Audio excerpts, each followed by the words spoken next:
اس آیت کریمہ کے اندر اللہ رب العالمین نے سب سے پہلے حکم دیا ہے حافظوا علی الصلوات، تمام نمازوں کی حفاظت کرو۔ دن اور رات میں 5 وقت کی نماز فرض ہے۔ نماز کی عظمت، اس کی فضیلت، اس کی اہمیت تمام مسلمان جانتے ہیں کہ اللہ رب العالمین نے بہت ساری چیزوں کو زمین پر فرض کیا، لیکن جب نماز کی فرضیت کی بات آئی تو نبی کریم صلی اللہ علیہ وسلم کو اللہ تعالیٰ نے اپنے پاس بلایا اور نماز کا تحفہ معراج کی رات میں نبی کریم صلی اللہ علیہ وسلم کو عطا کیا گیا۔ ساری عبادتیں زمین پر فرض ہوئی، لیکن نماز جیسی عظیم عبادت اللہ تعالیٰ نے آسمان پر بلا کر کے فرض قرار دیا۔ شروع کے دور میں بالکل ابتدا میں 50 وقت کی نمازیں فرض تھی، پھر موسیٰ علیہ السلام کے کہنے کی وجہ سے نبی کریم صلی اللہ علیہ وسلم نے اللہ تعالیٰ سے اس میں تخفیف کی اجازت چاہی کہ اس نمازوں میں کمی کی جائے۔ 50 وقت کی نماز ہماری امت کے لوگ ادا نہیں کر پائیں گے، اللہ اس کے اندر کمی کر دے۔ اللہ تعالیٰ نے 5 نمازیں کم کر دی۔ پھر اس طرح سے بار بار نبی صلی اللہ علیہ وسلم اللہ تعالیٰ کے پاس جاتے، سفارش کرتے، 5 وقت کی نمازیں کم ہوتی، 5 وقت کی نمازیں کم ہوتی، 5 وقت کی نمازیں کم ہوتی، بالآخر 5 وقت کی نماز رہ گئی۔ 40 پہ 5 وقت کی نماز کو اللہ نے ثابت کر دیا۔ پھر اللہ تعالیٰ نے فرمایا کہ محمد یہ 5 وقت کی نماز تمہاری امت کے لوگوں پر فرض ہے، لیکن 50 وقت کی نمازوں کا ثواب اور اجر سے ان کو نوازا جائے گا۔ یہ امت کے لیے بہت بڑی آسانی ہے اور بہت عظیم انعام ہے اللہ رب العالمین کی طرف سے۔ تو دن اور رات میں 5 وقت کی نمازیں فرض ہیں۔ تمام نمازوں کی حفاظت کرنے کا اللہ تعالیٰ نے حکم دیا، حافظوا علی الصلوات، ساری نمازوں کی حفاظت کرو۔ فجر بھی پڑھنا ہے، ظہر بھی پڑھنا ہے، عصر بھی پڑھنی ہے، مغرب کی نماز بھی ادا کرنا ہے، عشاء کی نماز بھی ادا کرنی ہے، تمام نمازوں کی حفاظت کرنی ہے۔ ایسا نہیں ہے کہ آدمی کچھ نمازوں کو پڑھے، کچھ نمازوں کو چھوڑ دے۔ اگر کوئی آدمی ایسا کرتا ہے، کچھ نمازوں کو ادا کرتا ہے، کچھ نمازوں کو چھوڑ دیتا ہے، وہ آدمی گنہگار ہوگا۔ 5 وقت کی نمازیں فرض ہیں۔ حافظوا علی الصلوات، 5 وقت کے نمازوں کی حفاظت کرو۔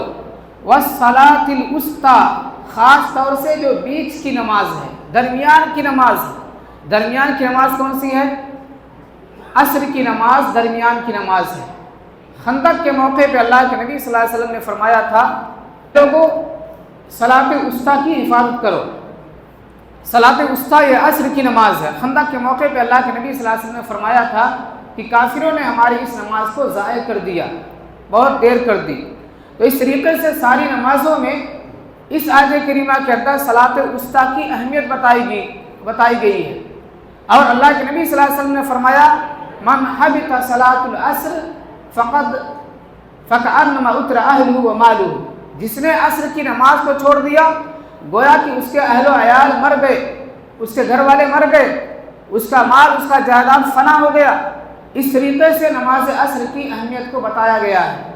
تو نماز عصر کی بھی حفاظت کرنی ہے۔ وقوموا للہ قانتین، اور اے لوگوں اللہ رب العالمین کے لیے ادب کے ساتھ کھڑے ہو جاؤ۔ اس آیت کریمہ کے ٹکڑے سے سب سے پہلی بات یہ معلوم ہوتی ہے کہ نماز میں کھڑنا فرض ہے، بیٹھ کر کے نماز نہیں پڑھ سکتے۔ جو آدمی طاقت والا ہے، قوت والا ہے، ایسے آدمی کے لیے بیٹھ کر نماز پڑھنا ممنوع ہے۔ فرض ہے کہ آدمی کھڑا ہو کر کے نماز پڑھے۔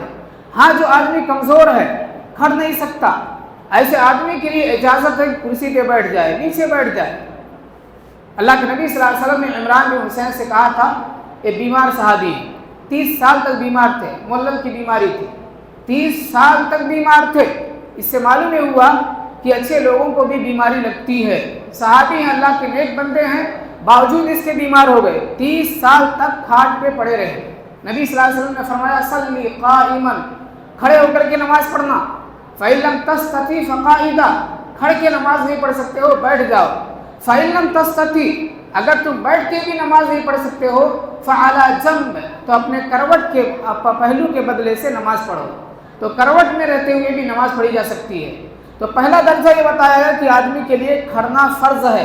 جو آدمی کھڑنے کی طاقت رکھتا ہے وہ آدمی اگر بیٹھ کر کے نماز پڑھے گا تو اس کی نماز میں قیام کا ختم ہونا اس کے نماز کو ختم کر دے گا. کھڑنا فرض ہے. اللہ نے فرمایا وقوموا للہ قانتین، اے لوگوں اللہ تعالیٰ کے لیے ادب کے ساتھ کھڑو. پہلا مسئلہ یہ معلوم ہوا کہ کھڑنا ضروری ہے. دوسری بات یہ معلوم ہوئی کہ جب ہم کھڑیں گے تو انتہائی ادب کے ساتھ کھڑیں گے، انتہائی ادب کے ساتھ کھڑیں گے. اللہ رب العالمین کے سامنے ہم کھڑے ہو رہے ہیں. دنیا میں اپنے سے بڑے انسان کے سامنے جب کوئی کھڑتا ہے بڑے ہی شائستگی کے ساتھ، بڑے ہی ادب کے ساتھ کھڑا ہوتا ہے. ہم تو اللہ رب العالمین کے سامنے کھڑے ہو رہے ہیں تو ہمارے کھڑے ہونے کا طریقہ کیسا ہونا چاہیے؟ بہت ہی ادب کے ساتھ، اخلاق کے ساتھ کھڑا ہونا ہے. اسی لیے نماز کے اندر نہ بات کرنا ہے اور نہ ہاتھوں کو ادھر ادھر ہلانا ہے، نہ کپڑوں کو بار بار سیدھا کرنا ہے، نہ بالوں سے کھیلنا ہے، نہ اس طریقے سے ناک سے ہوا نکالنی ہے اور نہ کسی کو پریشان کرنا ہے. غرضے کی تمام چیزوں سے آدمی اپنے آپ کو بچا کر رکھنا ہے. بڑے ہی ادب کے ساتھ کھڑا ہو نماز کی حالت میں، یہ فرض ہے. وقوموا للہ قانتین. شروع کے زمانے میں جیسے نماز فرض ہوئی تب اس وقت جب لوگ نماز پڑھا کرتے تھے تو اس وقت جب سلام پھیرتے تھے تو کہتے ہیں السلام علیکم ورحمۃ اللہ، السلام علیکم ورحمۃ اللہ. اپنے ہاتھوں کو اٹھاتے تھے. شروع زمانے میں اپنے ہاتھوں کو اٹھا کر کے سلام کہا کرتے تھے. اللہ کے نبی صلی اللہ علیہ وسلم نے فرمایا اے لوگوں تم کو کیا ہو گیا ہے کہ میں تم لوگوں کو نماز کی حالت میں تمہارے ہاتھوں کو شریر گھوڑوں کے دموں کی طرح سے ہلاتے ہوئے دیکھ رہا ہوں. جیسے گھوڑے ہوتے ہیں اپنے دم کو ہلاتے ہیں، اسی طرح سے تم لوگ نماز میں بھی ہلاتے ہو السلام علیکم ورحمۃ اللہ، السلام علیکم ورحمۃ اللہ. تم لوگ ایسا نہ کرو، بس اپنے فیس کو، اپنے چہرے کو پھیر لیا کرو السلام علیکم ورحمۃ اللہ، السلام علیکم ورحمۃ اللہ. یہ تمہارے لیے کافی ہے. یہ مسلم کی صحیح حدیث ہے. یہیں سے ایک بات یہ بھی یاد رکھیں، ہمارے بہت سارے بھائی کہتے ہیں کہ نماز میں ہاتھوں کو نہیں اٹھانا چاہیے، نماز میں ہاتھوں کو نہیں اٹھانا چاہیے. دلیل یہی آیت دیتے ہیں، اس حدیث کو دلیل میں پیش کرتے ہیں. لیکن دیکھیے یہاں بات دوسری ہے، اس کا بیک گراؤنڈ الگ ہے، اس کا پس منظر الگ ہے، اور جو بات کہی جا رہی ہے اس کا بیک گراؤنڈ الگ ہے. اللہ تعالیٰ نے منع کیا جب لوگ نماز میں سلام کرتے تھے تو کہتے تھے السلام علیکم ورحمۃ اللہ، السلام علیکم ورحمۃ اللہ. اس سے منع کیا گیا. اب لوگ یہ کہتے ہیں کہ نماز میں اللہ اکبر ہاتھوں کو نہ اٹھاؤ، اللہ اکبر ہاتھوں کو نہ اٹھاؤ، سمی اللہ لمن حمدہ ہاتھوں کو نہ اٹھاؤ. حالانکہ وہ ایک الگ مسئلہ ہے، یہ ایک الگ مسئلہ ہے. رفع الیدین سے یہاں منع کیا گیا ہے، سلام کرتے وقت اپنے ہاتھوں کو اٹھانے سے منع کیا گیا ہے. ایسا نہیں ہے کہ ہر ہمیشہ منع کیا گیا. اللہ کے نبی صلی اللہ علیہ وسلم سے ثابت تھا 3 مرتبہ رفع الیدین کرتے تھے. جب آپ نماز کے لیے کھڑتے اپنے ہاتھوں کو اٹھاتے، جب آپ رکوع میں جاتے اپنے ہاتھوں کو اٹھاتے، رکوع سے اٹھتے اپنے ہاتھوں کو اٹھاتے تھے. پھر اسی طریقے سے جب نبی صلی اللہ علیہ وسلم تیسری رکعت کے لیے کھڑتے تھے اپنے ہاتھوں کو اٹھاتے تھے. تو یہ چند مواقع ہیں جہاں پہ اللہ کے نبی صلی اللہ علیہ وسلم کا ہاتھ کا اٹھانا، رفع الیدین کرنا سنت متواترہ ہے، ہمیشہ آپ نے ایسا کیا ہے. لہذا اس حدیث کو وہاں سے جوڑنا یہ لوگوں کی غلطی ہے. تو اسی طریقے سے نماز میں بہت سارے اعمال کی اجازت ہے، البتہ ہاتھوں کو اٹھانا سلام کے وقت اس سے منع کیا گیا ہے. ایسے ہی نماز کی حالت میں بات کرنے کو حرام قرار دے دیا گیا. نماز کی حالت میں کوئی بات نہ کرے. البتہ اگر امام نماز پڑھا رہا ہے کچھ بھول گیا تو پیچھے سے آدمی بول سکتا ہے، یعنی لقمہ دے سکتا ہے. اور اگر عورتیں ہیں تو عورتیں بجائے اس کے کہ سبحان اللہ کہیں اپنے ہاتھوں سے تالی ماریں گی. یہ اس وقت ہے جب مردوں کی جماعت ہے، عورتوں کی جماعت ہے اور دونوں ایک کے پیچھے نماز پڑھ رہے ہیں، تو ایسی صورت میں عورتیں اپنے ہتھیلی پہ ایسے آواز کریں گی تاکہ امام کو معلوم ہو جائے غلطی ہے. لیکن اگر عورتوں کی الگ سے جماعت ہو رہی ہے، عورت کو نماز پڑھا رہی ہے اور امام بھول گئی، تو ایسی صورت میں وہاں پہ عورت بھی اس کو لقمہ دے سکتی ہے، عورت اس کو لقمہ دے سکتی ہے، زبان سے کہہ سکتی ہے. لیکن مرد امام ہے اور اس طریقے سے مرد امام کو لقمہ دینا عورت کے لیے جائز نہیں ہے، تالی بجانے کی اجازت ہے. اور اسی طریقے سے نماز کی حالت میں آدمی اپنے بچوں کو بھی اٹھا سکتا ہے.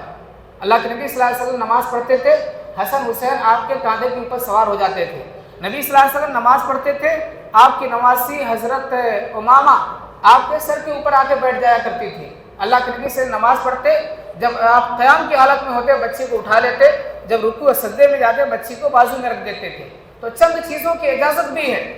چند چیزوں کی اجازت بھی ہے۔ ایک آدمی نماز پڑھ رہا ہے، نفلی نماز ہے، اس کی ماں پکار رہی ہے، اس کا باپ بلا رہا ہے، آدمی نماز توڑ کر کے جا کے اپنے باپ کی آواز ہے ان کی بات کو سن سکتا ہے، ماں کی خدمت کر سکتا ہے۔ یہ نفلی نمازوں میں اس کی بھی اجازت دی گئی ہے۔ اور عمومی اعتبار سے آدمی کو چاہیے بڑے ہی ادب کے ساتھ، اخلاق کے ساتھ اللہ رب العالمین کے ساتھ پڑھے، اور جتنی بھی نمازیں ہیں سارے نمازوں کی حفاظت کرے۔ اللہ کے نبی صلی اللہ علیہ وسلم نے فرمایا من حافظ علیہ کانت لہ نورا و برہانا و نجاۃ یوم القیامہ، جو آدمی ساری نمازوں کی حفاظت کرتا ہے قیامت کے دن اس کے لیے نور ہوگا، اس کے لیے میدان محشر میں نور ہوگا، پل صراط پر نور ہوگا، اور اس آدمی کے لیے جہنم سے نجات ہوگی۔ اور یہ دلیل ہوگی کہ آدمی نمازی ہے، مسلمان ہے، سارے نمازوں کی حفاظت کریں۔ اور اس کے ساتھ ساتھ یہ بھی ضروری ہے جیسے ہم نماز پڑھتے ہیں ہمارے بچے اور ہمارے گھر میں رہنے والے سارے لوگ نماز پڑھیں۔ اللہ کے نبی صلی اللہ علیہ وسلم نے فرمایا رحم اللہ الرجلا، اللہ تعالیٰ اس آدمی کے اوپر رحم فرمائے جو راتوں کو اٹھ کر کے نماز پڑھتا ہے اور اپنی بیوی کو بھی جگاتا ہے، اگر بیوی انکار کرتی ہے اس کے اوپر پانی ڈال دیتا ہے۔ اسی طرح سے اللہ تعالیٰ اس عورت کے اوپر رحم فرمائے جو رات کو اٹھتی ہے، 2 رکعت نماز پڑھتی ہے، شوہر کو بیدار کرتی ہے، اگر شوہر نہیں اٹھتا ہے اس کے اوپر پانی ڈال دیتی ہے۔ معلوم یہ ہوا شوہر بھی نمازی ہو اور عورت بھی نمازی ہو اور بچے بھی نمازی ہوں، ساس سسرے بھی نمازی ہوں، پورا خاندان پورا گھر نمازی ہونا چاہیے۔ اللہ کے نبی صلی اللہ علیہ وسلم گھر میں داخل ہوتے تو اس وقت عبداللہ بن عباس بہت چھوٹے بچے تھے۔ نبی صلی اللہ علیہ وسلم پہلا سوال یہ کرتے اصل الغلام، کیا عبداللہ بن عباس نے نماز پڑھ لی ہے؟ پوچھتے تھے، ان کی خالہ کہتے تھے میمونہ سے پوچھتے تھے کیا بچے نے نماز پڑھ لی ہے؟ معلوم یہ ہوا کہ ایک باپ گھر میں جانے کے بعد، دادبا گھر میں جانے کے بعد، بھیا گھر میں جانے کے بعد پہلا سوال یہ کرے گا کہ بچہ نماز پڑھا یا نہیں پڑھا ہے۔ اس طرح سے گھر کے سارے افراد چھوٹے و بڑے سارے نمازی ہونا چاہیے۔ حافظوا علی الصلوات، تمام نمازوں کی حفاظت کرو کا معنی اور مفہوم یہی ہے۔ اللہ رب العالمین سے دعا ہے الہ العالمین ہم تمام لوگوں کو نمازی بنائے، سارے نمازوں کی حفاظت کرنے کی توفیق عطا فرمائے۔ اللہ جو بیمار کو شفا دے، جو پریشان کی پریشانی کو دور فرما دے، ساری امت مسلمہ کے اوپر رحم و کرم فرما، ہماری نمازوں کو، روزوں کو، قیام اللیل کو، صلاۃ التراویح کو قبول فرما لے۔ اقول قولی ھذا واستغفر اللہ لی ولکم ولسائر المسلمین۔